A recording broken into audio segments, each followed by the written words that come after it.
Hello, and welcome back to Luke-N-SHAE'S place. I hope everybody's enjoyed their day, having a great day.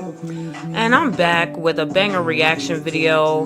The other day, Luke and I did a reaction video on a couple who sadly were enslaving their adopted children. I believe they had 5 children, and 3 of them were black children, and it was a white couple, and they were enslaving some of their children. So we're going to take a dive into that video. But before I begin, please, if you like the content that we're sharing, that I'm sharing, and it adds value, please click that like button so that our podcast can be seen by other people and we can grow our platform. Also comment, because your comments are very valuable. We appreciate your comments and feedback. So go right ahead and comment. And also subscribe. It's 100% free. And don't forget to click that bell so that way you get notifications when we'll be posting. All right, so let's dive right into this. It looks like there's an update to that story, and I want to share that, do a reaction to that. Looks like they got sentenced, so we're going to check that out and see how that went. So let's just dive right into this video. All right.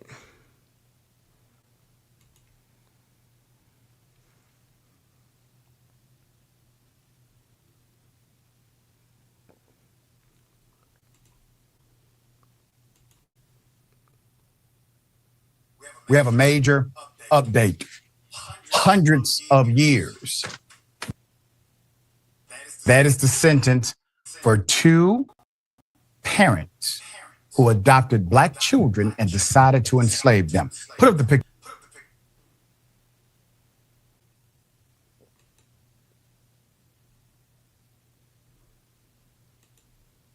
Parents who adopted black children and decided to enslave them. Put up the picture full mass. We've been bringing you this story since day one, providing the updates as they come. West Virginia judge admonishes the white couple, Donald Lance and Gina Whitefeather, who kept their adopted black children as slaves, gives them the maximum sentence for doing so. Lance, 65, was sentenced Wednesday to a maximum of 160 years behind bars and will not be eligible for parole until he's 101 years old. Good. The 63-year-old Whitefeather, who received a maximum of 215 years, will also have to live in prison, not eligible for parole until she's 112. If she makes it. The couple will also be required to pay a restitution of $280,000 each.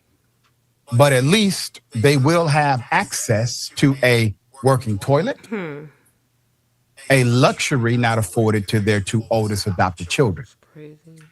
They will also receive blankets, which they refuse to provide their oldest daughter and son, forced to spend their nights inside a cold, drafty barn. That's crazy. Now, if you remember in the initial reporting of this story, the law enforcement personnel who found the children locked inside of a barn, and it was locked from the outside, okay? They had no blanket, they had no toilet, and it was cold. The irony is, even with this sentence, they are going to live in conditions much better than the black children they adopted. Put it up full mass. The judge, before issuing her sentence, listened to impact statements written by 4 of the children and read in court by prosecutors. The oldest girl, now 18, addressed her adopted mother directly, telling Whitefeather, quote, "I'll never understand how you can sleep at night. I want you to know that you are a monster." End quote. The couple were found guilty in late January of more than 31 counts, including child neglect, and human trafficking, among other charges, following 12 days of shocking testimony about the horrors endured by their adopted kids. White Feather and Lance were arrested October 2023 in their home near Charleston, West Virginia, after a neighbor spotted him locking the couple's two oldest children into the barn. And I'm going to take you back to a reminder of what happened. All right. So deputies responding to the neighbor's 911 call required a sledgehammer to break into the facility. Oh, goodness. Where they found the 16-year-old girl and the 14-year-old child, boy, reeking of body odor with sores on their feet. They slept on a concrete floor, no bedding, and shared a bucket as a toilet. Inside the main house, a 9-year-old girl was found alone crying in a loft with no guardrail, according to prosecutors. The couple adopted the victims, 5 black children, all siblings, while living in Minnesota. 5 of them. The white couple took the kids with them to Washington State in 2018 before settling in West Virginia May of 2023, when the children ranged in age from 5 to 16. The siblings proved to be quite lucrative for White Feather and Lance.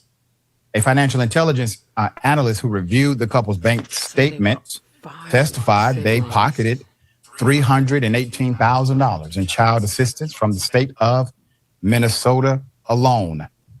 The eldest sibling told jurors the children were made to stand in their rooms for hours, quote, to prevent us from falling asleep. They also... Shame.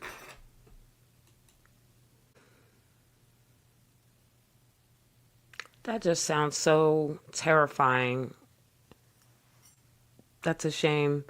And when Luke and I did the first reaction video, the article that we got, the update that we got, if you want to go back and actually look at the first video we did a few days ago on this, we actually reported the first time that it was 3 black children, a total of 5 children. That's how it came across in that video. And when it said basically that 3 were mistreated, you know, so that's what we reported there, because of that's what the article, the video was saying. But actually, this one is it's saying that there was a total of 5 siblings. They were all 5 of them were black children, and they were with this couple. The 2 older ones that were, see, that makes so many more questions that I have about this. Hopefully they'll get in more detail about this, because there's so many questions about this. Like, because they made it seem like, okay, the 9-year-old that was in a loft, the first video, the cops found her in a loft with no rail.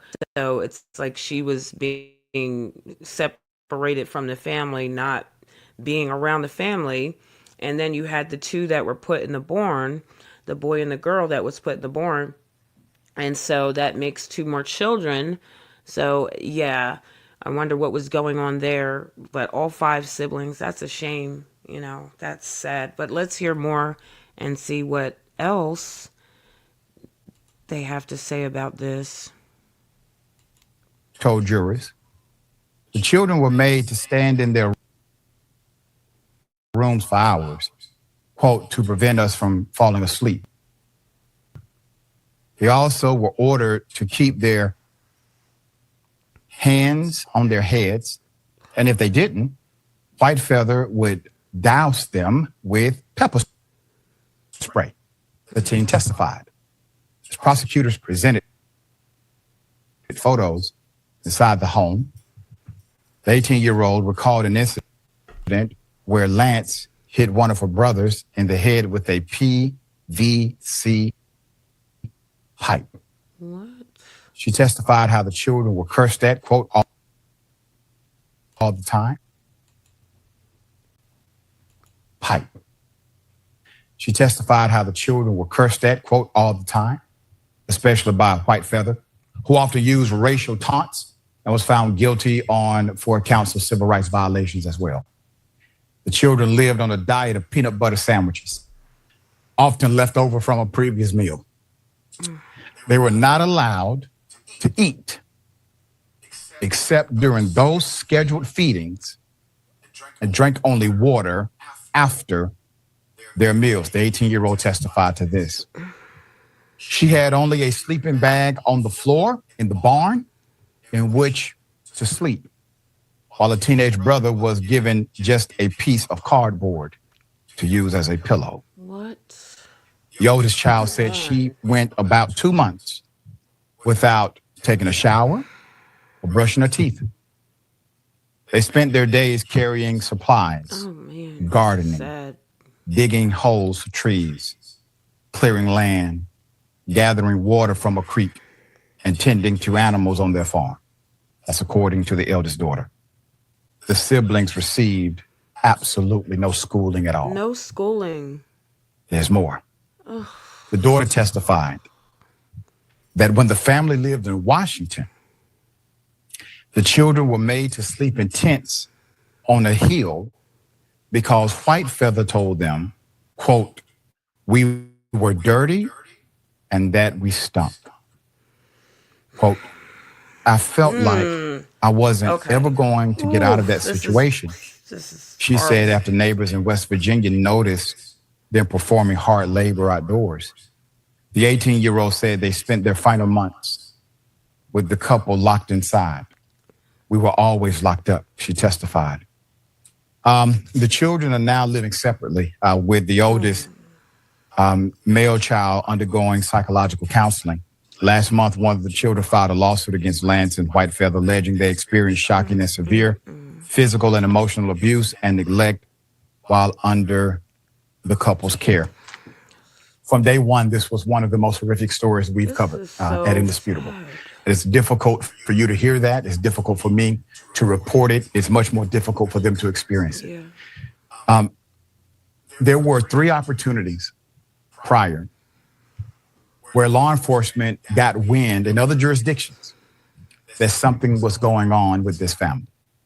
And what the family would do is they would basically move every time someone got wind of their abuse or there was an accusation. They didn't follow up with somebody it in may be coming state? later for a pending investigation. They would simply move.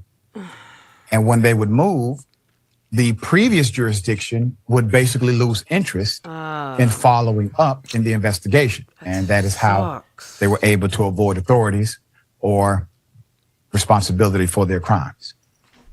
This is a note to those who work in these agencies. Don't allow them to get away that easily. This could have been stopped a few years before it was, if the agencies decided to follow up outside of the state jurisdiction. But they did not. This story strikes me personally because I was a foster child myself. Same here. And could not imagine going through such an extreme and evil scenario. Being a foster kid is hard enough. Amen to that. These individuals decided to make their foster children their slaves. Decided to not allow them to have access to education. Made them perform hard labor every day. And they only ate the scraps left over from their tables. The striking irony is those who were enslaved in America actually got a better treatment than that. Sometimes they actually had a full meal. They were able to sleep in the quarters that they could get some rest because those evil slave masters of that day wanted them to be rested enough to work. These individuals were even more evil than that. All right. Jackson, thoughts here? Yeah, I think one of the initial things that anybody would think about when they hear about a story like this is just the overall vetting and monitoring process in the foster and adoption system, how that works. I grew up with a variety of people who were in adopted homes, and they were in the homes that I knew them in were good, but some of them came from homes that weren't. So, just what types of people this can attract. And because, I mean, these people were clearly completely, well, not are just completely out of their minds, living out some type of like sadistic torture fantasy. Because, this is the type of stuff you see, and it's like, how did you think that you were going to get away with something like this? Like, was there any thought process in that? Like, we're just going to keep them forever, treat them horribly, work them as slaves, not wash them, not give them basic accommodations. So clearly these people are completely insane and, likely going to have a rough time in prison, because that's not going to fly well in there. Right. And obviously they're not going to live to be, like 105, 112 were the ages for when they're up for parole or something like that. But yeah, I think, the most constructive question that I'm thinking from this is just the overall vetting process for the foster system, such that these people could do this at all. And I concur. Our positive thoughts, prayers, vibrations go out to the children. I want to put the judge back up just for a moment. Yeah. Oh, I pray that they get the help they need. I want to take a moment to specifically say thank you to her. That judge gave them the maximum allowable under the law. That's how you make an example. And no matter what, those kids will remember that judge. Wow.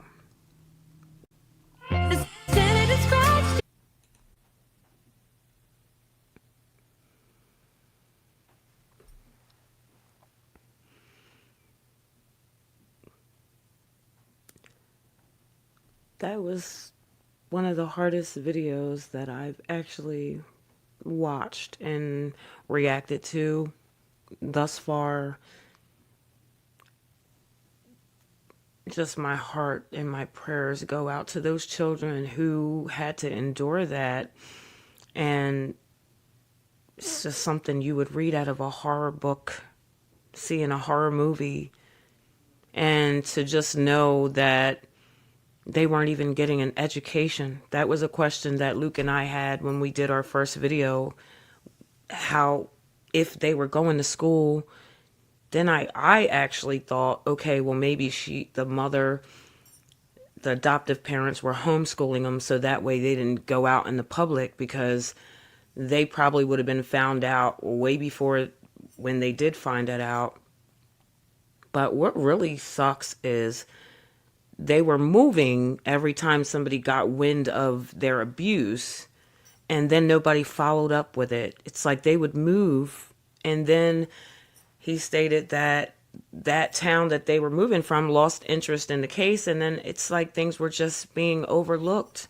So they were going from town to town when they were moving, and none of the agencies were looking into it.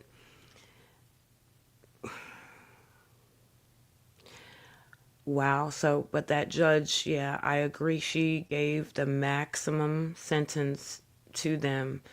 And even the reporter, he said that they're going to get better treatment in prison than the treatment they were giving those children.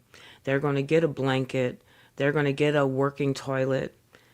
They're not going to be, just treated the way that they treated those kids. But it doesn't sound like they'll see the light of day unless it's outside at that prison. But I just wanted to follow up with this. That was hard to get through. And I just pray that, again, those children get all the help that they can get. And, just learning that they were all five of them were siblings. And that's something. Was a torture camp is what that was, a slave camp.